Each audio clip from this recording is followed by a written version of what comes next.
สวัสดีค่ะพบกับรายการเล่าเรื่องหลอนรายการนี้คือรายการที่เราจะนำประสบการณ์ที่คนเคยเอาไปเล่าไว้ในกระทู้พันทิปซึ่งเราจะใช้ภาพ AI ในการเล่าเรื่องค่ะเพราะใครหลายๆคนที่เคยอ่านมาแล้วเนี่ยอาจจะยังนึกภาพไม่ออกเราก็เลยนำภาพ AI นะคะมาเล่าให้ทุกคนฟังได้จินตนาการไปด้วยกันค่ะเรื่องราวในวันนี้เราได้นำมาจากกระทู้ของคนนี้เลยนะคะเราจะขึ้นไว้ด้านล่างแล้วถ้าใครอยากจะไปตามอ่านเนี่ยก็สามารถคลิกที่ลิงก์ด้านล่างนี้ได้เลยค่ะชื่อเรื่องของวันนี้นะคะมีชื่อเรื่องว่า3:15เวลาเธอตายรุธเป็นเด็กหนุ่มอารมณ์ดีร่าเริงแจ่มใส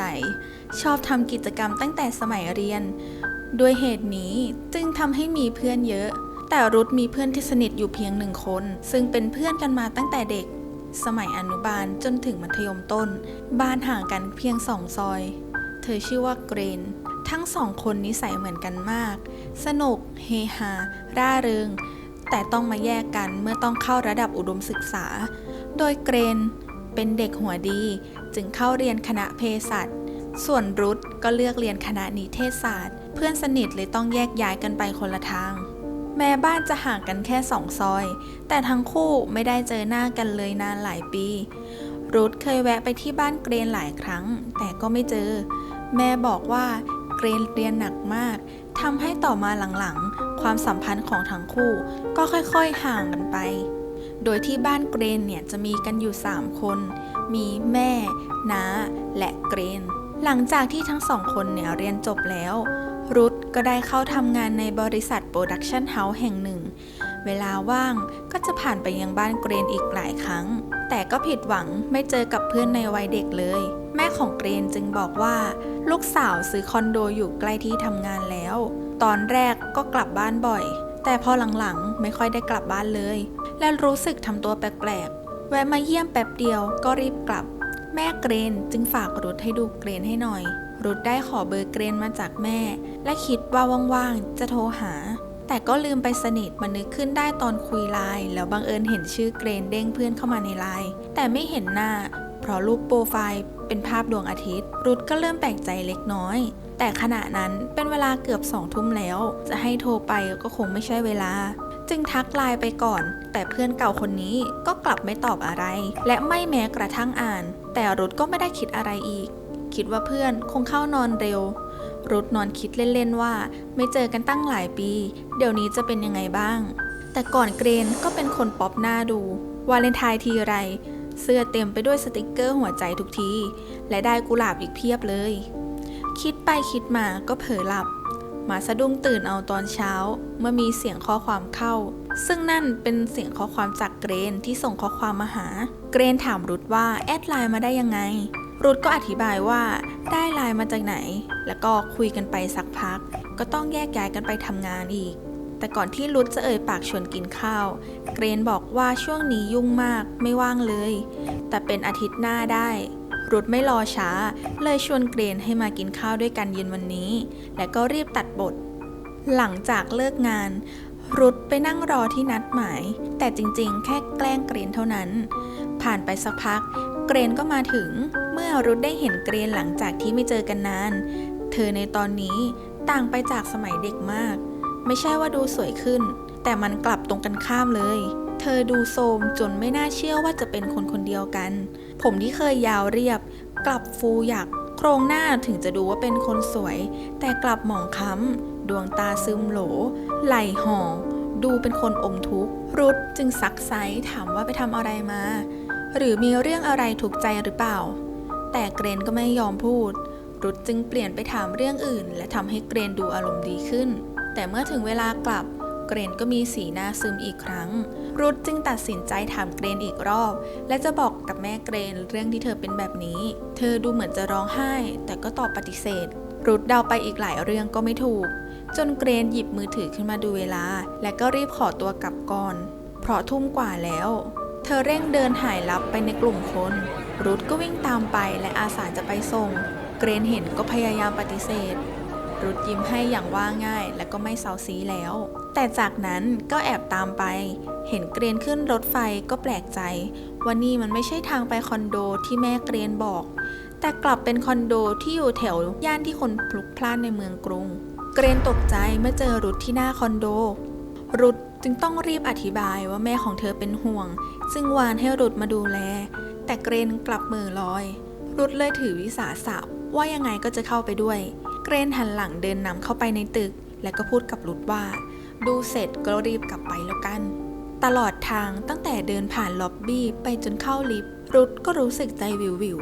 ไรขนลุกสู้บรรยากาศดูวังเวงจนลิฟต์เปิดออกที่ชั้น15เกรนเดินนำไปตามทางเดินยาวไฟสลัว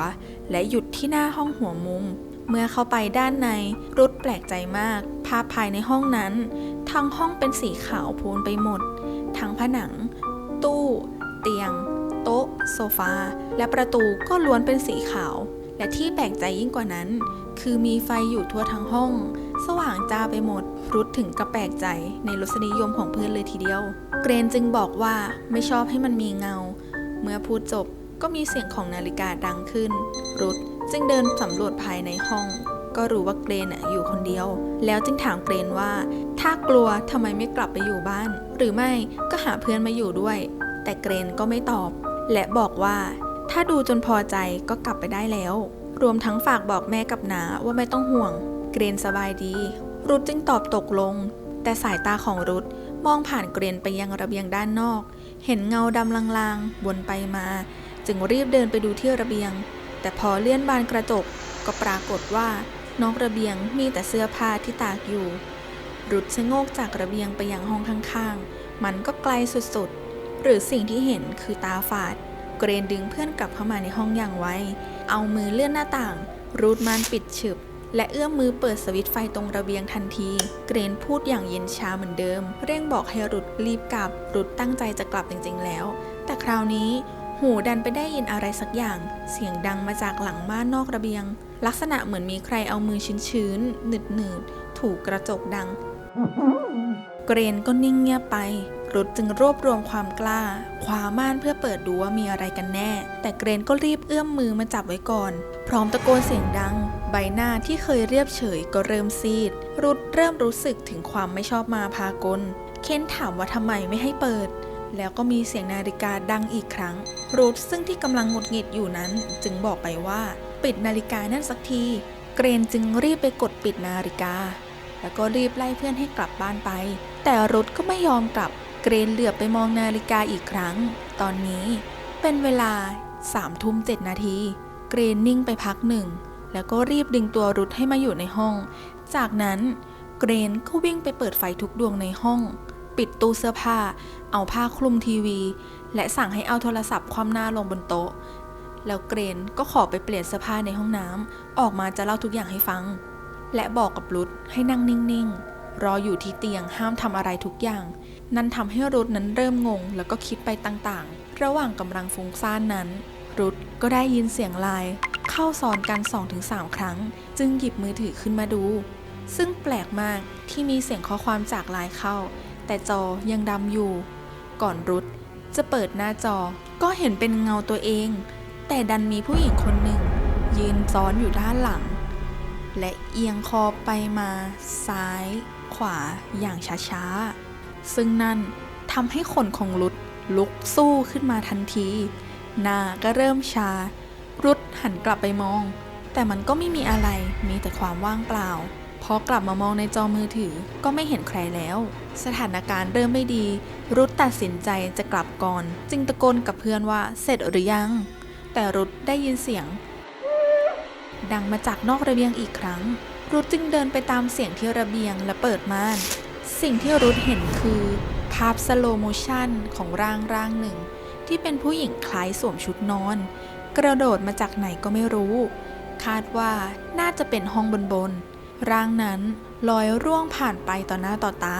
รุธร้องด้วยความตกใจเสียงดังจนเกรนรีบวิ่งออกมาจากห้องน้ำรุธตะโกนและวิ่งออกไปเกาะระเบียงความสูงไม่ต่ำกว่าชั้น 15แต่พอกวาดสายตาไปถึงพื้นข้างล่างกลับไม่เห็นร่างของใครสักคนพอรุธหันกลับไปหาเกรนก็เจอสีหน้าที่เย็นชาของเพื่อนสาว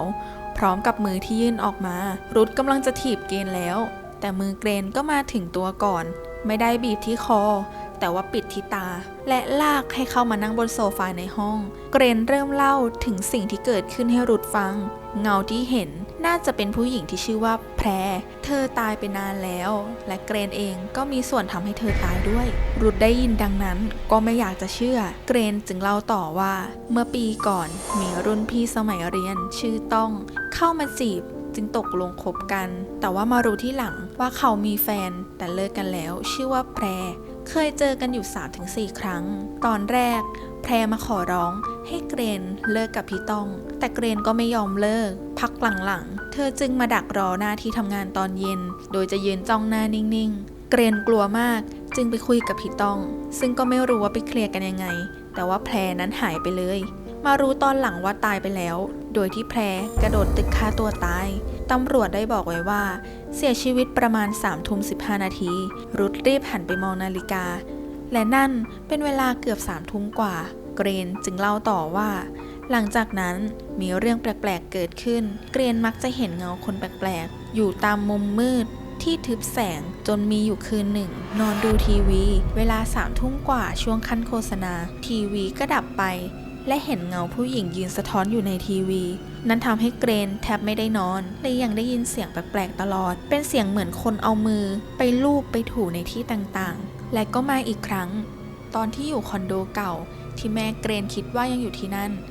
คืนนั้นพี่ต้องแวะมาหาระหว่างที่นั่งคุยกันอยู่พี่ต้องก็ได้ยินเสียงเอียดตรงกระจกช่วง 3 ทุ่มกว่าพอเดินไปใกล้ๆก็เห็นใครไม่รู้กระโดดลงมาจากห้องชั้นบน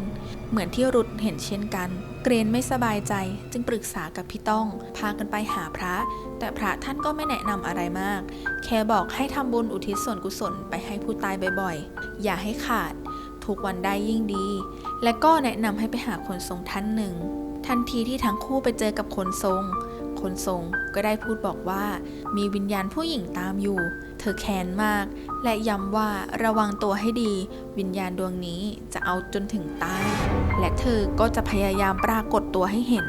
และหากเห็นวิญญาณดวงนี้กับตาตัวเองครบ3 ครั้งก็จะถึงคาดในทันทีคนทรงก็ช่วยอะไรได้ไม่มากรุธพยายามปลอบใจเกรนจึงเล่าต่อว่าในตอนแรกเธอก็ไม่เชื่อเท่าไหร่คิดว่าคงไม่ถึงขนาดนั้นแต่ปรากฏว่า 2-3 วันต่อมาพี่ต้องเริ่มมีอาการผิดปกติเผลอว่าเห็นแพรสะท้อนตามที่ต่างๆพอไม่กี่วันต่อมาหลังจากนั้นพี่ต้องก็เสียชีวิตที่คอนโดเพราะหัวใจวายทั้งที่ปกติแล้วเนี่ยเป็นคนที่แข็งแรงมากเกรนลองเอาเรื่องนี้ไปเล่าให้เพื่อนฟังก็หาว่าบ้าบางคนเชื่อและกลัวมากจนไม่กล้าเข้ามาใกล้จากสาวที่มีคนรู้จักเยอะก็กลายเป็นคนไม่มีเพื่อนต้องอยู่ตัวคนเดียวเกรนพูดจบก็ทำท่าเหมือนจะร้องไห้เกรนยังเล่าต่อว่าหลังจากนั้นก็ย้ายที่อยู่อีกครั้งเป็นคอนโดก่อนหน้าที่นี่เพื่อหวังว่าจะไม่เจออะไรแบบนั้นอีกแต่คืนแรกหลังจากอาบน้ำเสร็จ 3 ทุ่มเศษเผลอหยิบโทรศัพท์ขึ้นมาดูก็เห็นเงาแพรชะโงกหน้าหัวเกือบชนกันอยู่ตรงหน้าและเกรนจึงรู้ได้ทันทีว่าตลอดทั้งวันเกรนจะไม่พบสิ่งผิดปกติใดยกเว้นแต่ว่าหลัง 3:15 นาทีที่เป็นเวลาเสียชีวิตของแพรไปแล้วแพรอาจจะมาปรากฏตัวให้เธอเห็นสุดท้ายย้ายมาอยู่ที่นี่ก็ทำให้ห้องสว่างเพราะความกลัวและขอเปลี่ยนเวลาเข้าทำงานเพื่อที่จะได้ไม่กลับดึกแต่ก็กลับโดนที่ทำงานนินทาต่างๆนานาอยากจะลาออกก็ไม่ได้เพราะต้องผ่อนคอนโดที่ซื้อไว้จนทำให้เธอเครียดมากคิดว่าไม่อยู่บนโลกแล้วคงจบแต่ที่ยังอยู่นั้นเพราะคนทรงบอกเธอว่าวิญญาณจะไปสู่ภพอื่นเมื่อครบ1 ปีหลังจากที่เสียชีวิตเกรนก็ทำบุญให้แพรมาเรื่อยๆจนตอนนี้ผ่านมา11 เดือน25 วันแล้วรุธจึงถามเกรนแบบหวาดกลัวว่าเกรนเห็นมากี่ครั้งแล้วเกรนจึงบอกว่าตัวเองเห็นมาแล้ว2 ครั้งครั้งแรกคือในกระจกครั้งที่2คือในโทรศัพท์เกรนกลัวว่าวิญญาณของแพรจะตามรุธไปด้วยทุกที่เพราะห้ามรุธเท่าไหร่ก็ไม่ฟังสุดท้ายรุธตัดสินใจว่าในอีก5 วันที่เหลือจะย้ายมาอยู่กับเกรนที่คอนโดนี้เกรนจำใจรับให้รุธมาอยู่ด้วยและบอกว่าต้องทำตามที่บอกอย่างเคร่งครัดนะไม่อย่างนั้นอาจจะพาให้ซวยกันหมดรวมไปถึงครอบครัวของพวกเราด้วยหลังจากนั้นทั้ง2 คนก็นั่งจ้องหน้ากันเงียบๆไม่พูดไม่จาและคืนนั้นรุธก็ได้ยินเสียงแปลกๆทั้งคืนจนแทบไม่ได้นอน เช้าวันรุ่งขึ้นรุธจึงบอกกับที่บ้านว่าจะไปทำงานที่ต่างจังหวัด1 อาทิตย์หลังจากหอบข้าวหอบของจนมาถึงคอนโดเกรนเวลาก็เกือบ2 ทุ่มรุธรีบขึ้นห้องแทบไม่ทันเมื่อกลับมาถึงก็ต้องรีบอาบน้ำคุยธุระให้เสร็จจากนั้นก็มานั่งกินข้าวเงียบๆกัน2 คนเสียงนาฬิกาเตือนตอน2 ทุ่มก็ดังขึ้นจากที่คุยกันอยู่อย่างสนุกก็ต้องรีบเข้านอนก่อน3 ทุ่มเวลาผ่านไป4 วันเพื่อนที่ทำงานก็เริ่มทักรุธว่าทำไมหน้าตาดูหมองๆรุธมองตัวเองในกระจกก็แทบไม่อยากจะเชื่อขอบตาคล้ำหน้าโทรมแค่4 วันเองรุธแชทไลน์ถามเกรนและให้กำลังใจกันว่าอีกไม่นานทุกอย่างจะจบวันนั้นรุธรีบกลับห้องโดยเร็วทั้งสองซื้อของกินมาเฉลิมฉลองกันที่ความกังวลตลอดอาทิตย์กำลังจะจบลงนั่งคุยกันอยู่สักพักรุธจึงบอกว่าจะไปซื้อของกินมาเพิ่มและหันไปมองนาฬิกาตอนนั้นก็เป็นเวลา2 ทุ่ม 9 นาทีเวลามันยังเหลือไม่รอช้าก็รีบลงไปซื้อของมาเพิ่มแต่ตอนที่กำลังจะกลับเข้ามานั้นขณะที่ขึ้นลิฟต์อยู่ก็เกิดเรื่องขึ้นลิฟต์ได้ค้างอยู่ที่เลข 9และจู่ๆไฟในลิฟต์ก็ดับรุธเริ่มร้อนรนไม่มีโทรศัพท์ติดมาด้วยรุธตะโกนใส่โฟนขอความช่วยเหลือแต่ก็ไม่มีเสียงอะไรตอบกลับมารุธตะโกนเสียงดังจนเหนื่อยลิฟต์ก็ยังคงนิ่งไม่มีสัญญาณความช่วยเหลือรู้สึกอึดอัดหายใจไม่สะดวกอีกต่างหากได้แต่คำนวณเวลาว่าตอนนี้กี่โมงแล้วคาดว่าน่าจะประมาณ2 ทุ่ม 40 นาทีรุธทำอะไรไม่ได้จึงนั่งลงที่พื้นก้มหน้าซุกเข่าและนับเวลาให้ผ่านพ้น3 ทุ่ม 15 นาทีไปทางฝั่งของเกรนย้อนกลับไปเมื่อ2 ทุ่ม 40 นาทีเกรนซึ่งที่นั่งรออยู่ในห้องก็เริ่มอยู่ไม่เป็นสุขเพราะว่ารุธยังไม่กลับขึ้นมาสักทีและยิ่งร้อนรนขึ้นไปอีกเมื่อเวลา2 ทุ่ม 50 นาทีเกรนรีบออกมาจากห้องเพื่อดูว่ารุธมาหรือยังเมื่อเกรนจะลงลิฟต์ไปตามรุธข้างล่างก็ปรากฏว่าลิฟต์ค้างทั้ง2 ตัวหนึ่งค้างที่ชั้น 9อีกตัวชั้น 12A ทำให้เกรนสับสนว่ารุธอยู่ที่ลิฟต์ตัวไหนหรือว่ายังอยู่ที่เซเว่นเกรนวิ่งกลับไปโทรเข้าฝ่ายอาคารบอกว่าลิฟต์ค้างทางนั้นก็แจ้งมาว่าทราบเรื่องแล้วเมื่อเกรนถามว่าเห็นผู้ชายลักษณะท่าทางแบบนี้ในลิฟต์ไหมเจ้าหน้าที่ก็บอกว่าจากกล้องวงจรเห็นรุธอยู่ในลิฟต์ที่ค้างอยู่ชั้น 9และบอกต่อว่าช่างกำลังเดินทางมาน่าจะถึงภายในครึ่งชั่วโมงเกรนหันไปมองนาฬิกาตอนนั้นก็2 ทุ่ม 58 นาทีแล้วรอช่างไม่ทันแล้วเกรนจึงรีบวิ่งออกไปจากห้องรุธที่ยังนั่งอยู่ในลิฟต์ก็มีอาการขนลุกทั่วร่างอีกครั้งเป็นสัญญาณว่ามีบางอย่างอยู่ใกล้ๆและเริ่มจากได้ยินเสียงเหมือนใครเอาเล็บขูดไปรอบลิฟต์มันดังอยู่ข้างในนี้ร่างของรุธเริ่มไม่ดีมันเป็นสิ่งที่คุ้นเคยทำให้รุธกัดฟันเอามือปิดหูหลับตาซุกเข่าอยู่อย่างนั้นแม้จะปิดทุกประสาทสัมผัสแต่หูของรุธก็ยังคงได้ยินอะไรบางอย่างเป็นเสียงเย็นๆดังๆก้องในหูว่าเธอดูนี่สิรุธขุดทุกบทสวดเท่าที่จำได้ในชีวิตปนกันมั่วไปหมดแต่สิ่งที่จำได้ว่าพูดถูกคือสัญญาว่าจะทำบุญอุทิศส่วนกุศลไปให้อย่าทำร้ายกันเลยเวลาแค่ไม่กี่นาทีแต่กลับยาวนานสักครู่หนึ่งก็มีความรู้สึกว่าไฟติดลิฟต์เคลื่อนที่ได้อีกครั้งรุธไม่กล้ามองไปรอบๆตัวได้แต่มองพื้นจนประตูลิฟต์เปิดขึ้นจึงได้ยินเสียงเกรนดังว่า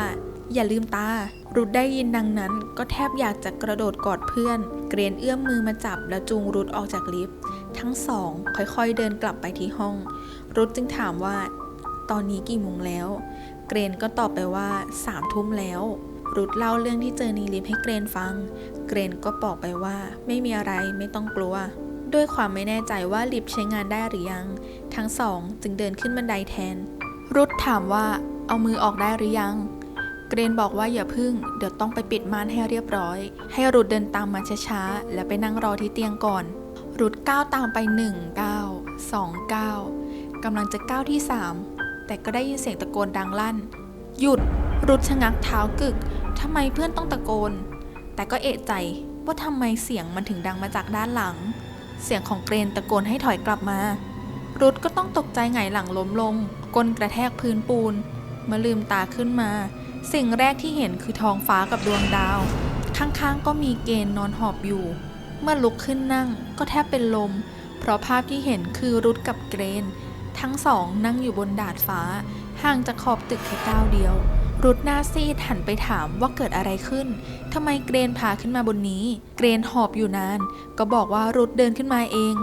รุธยิ่งหน้าเสียเข้าไปใหญ่เพราะเข้าใจว่าเมื่อกี้เกรนเป็นคนนำทางเขาขึ้นมาหรือว่าคนที่จูงเขาขึ้นมาไม่ใช่เกรนแต่เป็นคนอื่นรุธจึงเล่าเรื่องทั้งหมดให้เกรนฟังว่าเกิดอะไรขึ้นพอได้ยินดังนั้นเกรนจึงเล่าไปบ้างว่าพอออกมาจากห้องก็วิ่งไปรอที่ลิฟต์แต่ลิฟต์ที่ค้างอยู่ชั้น 9อยู่ๆมันก็เคลื่อนขึ้นไปชั้นบนสุดเกรนเลยรีบวิ่งตามขึ้นมาและเห็นรุธกำลังเดินไปขอบตึกรุธได้ยินก็พูดอะไรไม่ออกได้แต่คิดว่าวิญญาณมันจะเอาถึงตายจริงๆถ้าหากว่าไม่ได้เกรนช่วยคงไม่มีรุธในตอนนี้ซึ่งตอนนี้ไม่รู้เวลาเท่าไหร่ทั้งคู่ก็เลยคิดว่าจะอยู่บนนี้จนถึงเช้าเกรนและรุธตื่นมาอีกทีตอนเช้าทั้งสองแต่งตัวเสร็จก็ว่าจะไปหาคนทรงแต่เกรนชวนรุธไปที่หนึ่งก่อนฝ่ายนิติของคอนโดก็ขอเข้าไปดูกล้องวงจรปิดเพื่อขอดูภาพเหตุการณ์เมื่อคืนช่วง 3:15 นาทีทุกคนดูภาพก็ไม่อยากจะเชื่อเพราะในกล้องวิดีโอเห็นว่าหลังจากลิฟต์ทำงานรุธเดินออกมาจากลิฟต์คนเดียวมือข้างหนึ่งปิดตาไว้แต่อีกข้างหนึ่งยื่นไปข้างหน้าเหมือนมีคนจูงให้เดินตามไปหลังจากนั้นทั้งสองก็ตรงดิ่งไปหาคนทรงในทันทีเมื่อเข้าไปถึงคนทรงนั้นก็ยิ้มให้และบอกว่าวิญญาณไปแล้วรุธและเกรนได้ยินก็ดีใจโดยเฉพาะเกรนต้องทนทุกข์มา1 ปีเต็มเหตุการณ์ก็สิ้นสุดลงสักทีหลังจากนั้นทั้งสองคนก็ไม่เจออะไรแปลกๆอีกเลยเกรนย้ายออกมาจากคอนโดนั้นส่วนคอนโดที่เคยซื้อไว้ก็ขายต่อไปแล้วกลับไปอยู่กับแม่และน้าแม้ว่ารุธจะไม่พอใจนักที่ตัวเองเกือบเอาชีวิตไม่รอดแต่ก็เลือกที่จะไม่จองเวรจองกรรมกันและเมื่อมีโอกาสรุธและเกรนก็มักจะเข้าวัดทำบุญอุทิศส่วนบุญกุศลให้กับแพรอยู่เสมอก็จบไปแล้วนะคะสำหรับเรื่อง3:15เวลาเธอตายเต็ม10 คะแนนทุกคนให้ความหลอนเรื่องนี้เท่าไหร่คะก็สามารถคอมเมนต์บอกกันได้เลยค่ะและถ้าใครที่มีประสบการณ์ที่เคยเจอผีหรือว่าประสบการณ์หลอนๆไม่ว่าจากในประเทศหรือว่าต่างประเทศเนี่ยอยากจะมาแบ่งปันก็สามารถส่งอีเมลมาที่นักสืบสาวด้านล่างนี้ได้เลยนะคะเราก็จะนำเรื่องราวของทุกคนที่ส่งมาเนี่ยเล่าผ่านภาพ AI และหลายๆคนก็จะได้นึกภาพตามกันได้ค่ะมีข้อติชมอะไรยังไงทุกคนสามารถคอมเมนต์แนะนำหรือว่าบอกเราได้เลยนะคะก่อนจะจากกันไปก็ฝากทุกคนเนี่ยกดไลค์กดแชร์แล้วก็กดติดตามกันไว้เยอะๆนะคะหรือว่าจะกดกระดิ่งไว้เลยก็ได้ครับ EP ต่อไปจะเป็นเรื่องเกี่ยวกับอะไรและหลอนแค่ไหนก็ต้องติดตามชมนะคะวันนี้ต้องขอตัวลาไปก่อนดีกว่าค่ะสวัสดีค่ะ